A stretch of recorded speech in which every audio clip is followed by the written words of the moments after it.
আসসালামু আলাইকুম। সকলে প্রীতি ও শুভেচ্ছা নিবেন। লিখিত পরীক্ষায় উত্তীর্ণ হওয়ার পর সবচেয়ে গুরুত্বপূর্ণ ধাপটি হলো ভাইবা। এই ভাইবা পোর্টে যে প্রশ্নগুলো আপনাকে করা হবে সেরকম ১০ টি কমন প্রশ্ন নিয়ে আজকে হাজির হয়েছি। ভিডিওটি শেষ পর্যন্ত দেখুন। ১ম এ যে প্রশ্নটি আপনাকে করা হবে সেটা হলো আপনার সম্পর্কে বলুন।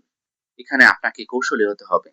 ১ম এ আপনার নাম ঠিকানা বলুন এবং সংক্ষেপে শিক্ষাগত যোগ্যতা উল্লেখ করুন। চাকরির অভিজ্ঞতা যদি থাকে সেটা সম্পর্কে বলুন এবং সবশেষে আপনার পরিবার সম্পর্কে বলুন।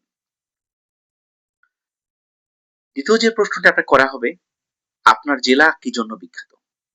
হতে পারে আপনার জেলায় কোনো বিখ্যাত ব্যক্তিত্ব জন্মগ্রহণ করেছে অথবা আপনার জেলার যে সাংসদ আছেন বা মন্ত্রী আছেন তার নাম জিজ্ঞাসা করতে হতে বলতে পারে। এছাড়া আপনার জেলায় কোনো বিখ্যাত স্থান বা ঐতিহাসিক নিদর্শন থাকলে সেটা বলুন। এছাড়া যদি আপনার জেলায় কোনো বিশেষ পণ্য, ভালো আ খাদ্যপণ্য বা অন্য কোনো শিল্প থাকে সেটা উল্লেখ করতে পারেন। এরপরে যে প্রশ্নটি করা হবে, আপনার দক্ষতাগুলো বলুন। অর্থাৎ আপনার মধ্যে যে দক্ষতাগুলো আছে সেগুলো এখানে ফুটিয়ে তুলবেন।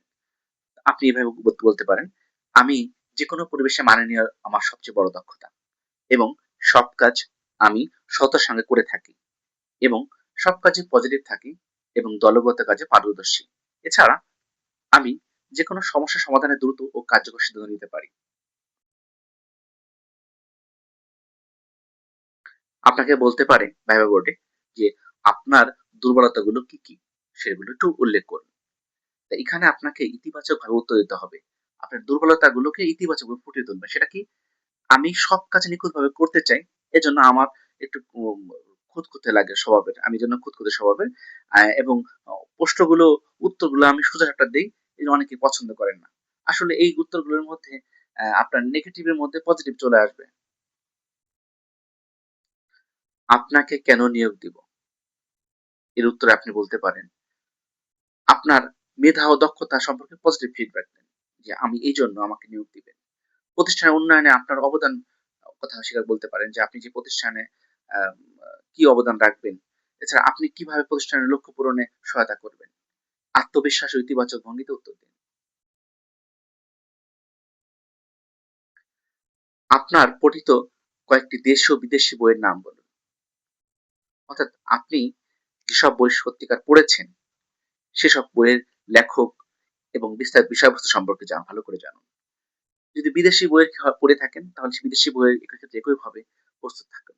আসলে কি যে আপনি যে বইটা পড়েছেন, যখন আপনি বলবেন যে আমি এই বইটা পড়েছি, তখন আপনাকে ওই বই থেকেই অনেক প্রশ্ন করার চেষ্টা করবে তারা। এজন্য আপনাকে কৌশলী হতে হবে। যে বইটা সম্পর্কে আপনি খুব ভালো জানেন এবং বিষয়বস্তু সম্পর্কে ভালো জানা আছে, সেই বইটাগুলোর নামগুলোই শুধু উল্লেখ করুন। পরীক্ষার দিনে জাতীয় পত্রিকার শিরোনামগুলো পড়ুন। অর্থাৎ অ্যা জাতীয় পত্রিকার শিরোনামগুলো এক নজর দেখে যাবেন। এটা আপনার সম্পর্কে পজিটিভ ইমপ্রেশন তৈরি করবে। সেটা হতে পারে রাজনীতি, অর্থনীতি ও আন্তর্জাতিক সংবাদে মনোযোগ দিন। পৃথিবীতে কতটি দেশ মহাদেশ আছে? পৃথিবীতে মোট ১৯৫ টি স্বীকৃত দেশ আছে। ৭ টি মহাদেশ আছে। এইগুলো সম্পর্কে জানতে হবে। এছাড়া বিভিন্ন দেশের যে ভাষা, মুদ্রা ও রাজধানী আছে সেগুলোর নাম জানুন। চেষ্টা করুন। এবং গুরুত্বপূর্ণ দেশগুলোকে আলাদাভাবে পড়ুন। যে গুরুত্বপূর্ণ দেশগুলো যে সাম্প্রতিক ঘটনাগুলো ঘটছে বা পৃথিবীর মধ্যে যে ঐতিহ্যবাহী দেশগুলোর মধ্যে আছে, অ্যা অর্থনৈতিকভাবে সমৃদ্ধ, শক্তির দিক সমৃদ্ধ, সেগুলো সম্পর্কে ভালো করে দেখে যান।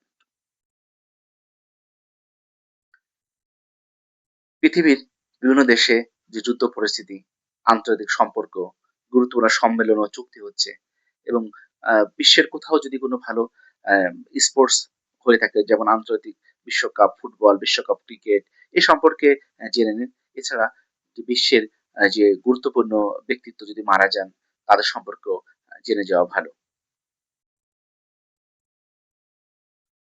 আপনি যে প্রতিষ্ঠানে ভাইবা দিবেন সে সম্পর্কে জানুন। অর্থাৎ আপনি যদি সরকারি চাকরি করে থাকেন, ভাইবা দিয়ে থাকেন, তাহলে আপনি সেই সম্পর্কে প্রতিষ্ঠান সম্পর্কে ভালো করে জানুন। যে প্রতিষ্ঠানটি কবে, কোথায় অবস্থিত, সদর দপ্তর কোথায়, কত সালে প্রতিষ্ঠিত হয়েছে। এছাড়া যদি আপনি কোন কোম্পানির ভাইবা দিতে চান, সে সম্পর্কেও ভালো করে ভালো ফিডব্যাক জেনে নেন এবং আপনাকে কি কাজ করতে হবে সে সম্পর্কে ভালোভাবে জানলে আপনার জন্য পজিটিভ ইমপ্রেশন তৈরি হবে। আশা করি আপনারা বুঝতে পেরেছেন। সকলকে অসংখ্য ধন্যবাদ আমার সাথে থাকার জন্য। ভিডিওটি লাইক দিয়ে পাশে থাকবেন। আসসালামু আলাইকুম।